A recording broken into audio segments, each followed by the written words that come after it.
और देखिए अब पहले दो चरणों में महिलाओं का मतदान प्रतिशत गिरा। ये बड़ी खबर आ रही है भोपाल से और बूथ से महिलाओं की दूरी को लेकर अब दोनों ही पार्टियां बेहद चिंतित है। दो चरणों में करीब 10% महिलाओं का वोट प्रतिशत गिरा है। कम मतदान प्रतिशत को लेकर बीजेपी ने बैठक बुलाई है। पहले चरण में 8.5% और दूसरे में 11% वोट प्रतिशत महिलाओं का गिरा है।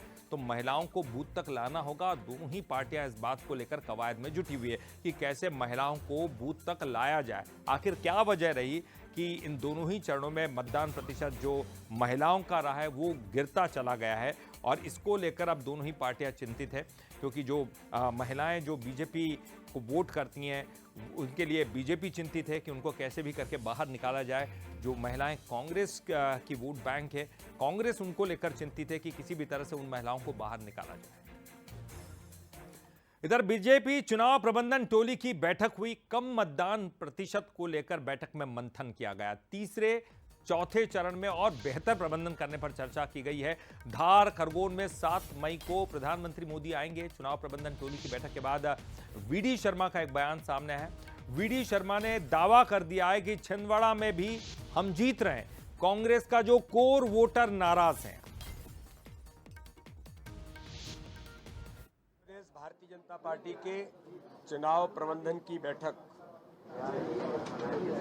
वैसे तो हमारी बैठक प्रतिदिन रूटीन होती है, लेकिन आज भी चुनाव प्रबंधन की हमारी जो बैठक है वो संपन्न हुई है। और बैठक में विशेष तौर पर 7 तारीख को आने वाले जो 3rd फेज है, फिर 13 को आने वाला जो 4th फेज है, उन लोकसभाओं के चुनाव की तैयारी की दृष्टि से माननीय प्रधानमंत्री जी का दौरा 7 तारीख को धार और खरगोन के अंदर प्रस्तावित है। माननीय प्रधानमंत्री जी पधारेंगे। इस बार छिंदवाड़ा के अंदर भी भारतीय जनता पार्टी को विजयश्री मिलेगी।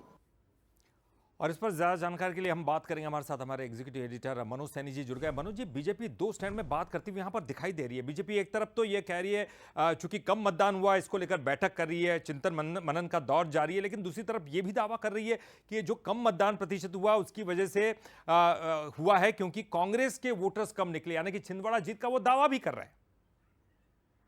देखिए, भारतीय जनता पार्टी का ये दावा रहा है कि 68% वोट शेयर लेकर जाना, बल्कि 75 तक की बात कही गई थी। लेकिन 2 चरणों के जो मतदान हुए उसमें निश्चित रूप से वोट का प्रतिशत गिरा। और सबसे महत्वपूर्ण बात यह है कि महिला वोटर्स घर से कम निकली।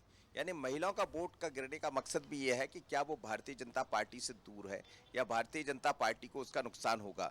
वजह यह रही कि बीच में मध्य प्रदेश की सरकार कुछ ऐसी योजनाएं लेकर आई जिसका लाभ महिलाओं को मिला, लेकिन लाभ लेने के बाद अब महिलाओं को लगा कि नया तो कुछ है नहीं, लिहाजा उन्होंने घर में अपनी जगह बना ली, जैसा कहा जा रहा है, जिस तरह तमाम तरह के आकलन चल रहे हैं।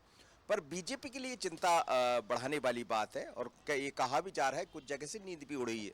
इसलिए बीजेपी बार बार, केंद्रीय नेतृत्व भी ये कह रहा है कि अगला जो 2 चरणों में चुनाव होना है वहाँ के वोट शेयर बढ़ाना है, वोटर जो है, मतदाता जो है, उसको बूथ तक पहुँचाना है, जिसकी कवायद बड़ी तेज है। आज भी जब बूथ टोली की बैठक हुई तो बूथ टोली का मतलब यह है कि बूथ पर काम करने वाली टोली कैसे मतदाताओं को नजदीक पहुंचाए, बूथ तक पहुंचाए और मतदान कराए। तो ये महत्वपूर्ण जिम्मेदारी है और इसीलिए हर एक बूथ पर 5-5 नए चेहरे तय किए जा रहे हैं। उसके अलावा एक विधानसभा में 400 से 500 नए लोगों को लगाया गया है जो वहां जाकर इन चीजों को समझे और जहां जो कमियां हुई है उसको दूर करे। इस बीच में प्रधानमंत्री नरेंद्र मोदी का आगमन भी है। धार और खरगोन में दोनों जनजाति के क्षेत्र है, उस पर भी चर्चा हुई है। लेकिन सबसे बड़ा मुद्दा यही है कि 10 से 11% जो महिलाओं का वोट शेयर गिरा है उसको कैसे बढ़ाया जाए, क्योंकि महिलाओं से उम्मीद है। सरकार ने बहुत कुछ किया, आयुष्मान कार्ड दिया है, लाडली बहना जैसी योजनाएं हैं जिनके खातों में 1000 और 1200 रुपए गए हैं। उसके अलावा चाहे लाडली बहना, ऐसी तमाम तरह की योजनाएं सरकार की तरफ से की गई। तो बीजेपी ये बहुत उम्मीद करती है कि महिला जो वोटर है वो भारतीय जनता पार्टी का वोटर है और यदि वो कम आता है तो फिर चिंताएं बढ़ती। तो तमाम सारे मुद्दों पर चर्चा हुई है, लेकिन आगामी जो 2 चुनाव होना है 7 और 13 को, उसमें बीजेपी यही चाहती है कि जो वोट शेयर की उम्मीदें की गई उस तक बीजेपी पहुंच जाए। बिल्कुल मनोज जी, महिलाओं के वोट प्रतिशत बढ़ाने की कोशिश भी बीजेपी कर रही है, लेकिन दूसरी तरफ ये भी तो दावा कर रही है कि जो कम वोटिंग परसेंटेज हुआ है वो शायद जो कांग्रेस का कोर वोटर है वो नहीं आया, इसी वजह से हुआ है। नजर आती है कि भारतीय जनता पार्टी कैडरलेस पार्टी है और ऐसा कहा भी जाता है, ये कांग्रेस भी मानती, कई बार कमलनाथ ने कहा है कि उनका संगठन बड़ा मजबूत होता है और संगठन का मतलब ये है कि बूथ तक पहुंचाने का काम जो कार्यकर्ता करता है उसकी ताकत बीजेपी के भीतर है। तो बीजेपी ये मानकर चल रही है कि जो बूथ तक लोगों को पहुंचाना चाहिए था वो हमने अपने लोगों को पहुंचा दिया, लेकिन कांग्रेस के लोग घरों से नहीं निकले, कार्यकर्ता नहीं निकले, वो मेहनत नहीं कर पाए, तो जो वोट पड़ा भले प्रतिशत कम रहा, लेकिन जो वोट पड़ा है वो भारतीय जनता पार्टी के लिए पड़ा है, कमल के निशान के लिए पड़ा है और इसलिए उन्हें ऐसी उम्मीदें हैं जो उनके अलग अलग लोगों से जो उनको जानकारी मिल रही होगी। पर ये तो समझ आएगा 4 तारीख को क्या कांग्रेस जो कह रही वो सही है या भारतीय जनता पार्टी कह रही वो सही है। पर इतना जरूर है कि वोट शेयर कम होने से दोनों दलों की नींद उड़ी हुई है। चलिए, बहुत बहुत शुक्रिया मनोज जी इस पूरी जानकारी के लिए आपका।